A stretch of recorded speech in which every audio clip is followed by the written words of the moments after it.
Inyoni zitwa koliburi ziba gusa muri Amerika ya ruguru n'iy'epfo. Ziri mu nyoni nto cyane. Nubwo izo nyoni zirimo amoko arenga 300, ntizingana.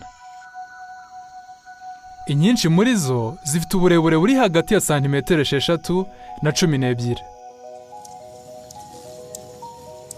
Izo nyoni zikubita amababa vuba ku buryo umuntu atapfa kuyabona. Kubera ko utwo tunyoni dukubita amababa vuba, iyo tuguruka humvikana urusaku. Uko iyo nyoni irushaho kuba nto, ni nako ikubita amababa vuba cyane. Iyo nyoni ari nini, ikubita amababa inshuro ziri hagati y'10 na 20 mu isegonda.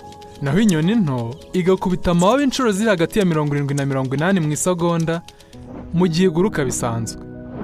Koliburi ishobora kuguruka ijya imbere cyangwa inyuma, ikajya iburyo cyangwa ibumoso, ikazamuka cyangwa ikamanuka, kandi ishobora kumara akanya icuramye.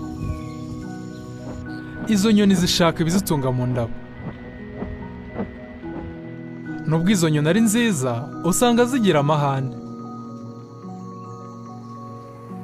Zikora uko zishoboye zikabuza izindi guhova mu gace kazo, kandi zikazirukana. Ingore zita ku byana byazo.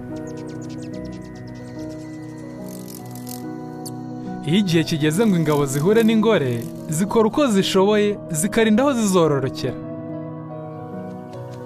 Kubera ko ziguruka vuba, zishobora kwirukana inyoni nini, urugero nk'ikiyoni n'icyaruzi. Zishobora no kwirukana abantu. Nubwo izo nyoni ari nto cyane, zishobora kwirwanaho kandi zikarinda ibizitunga.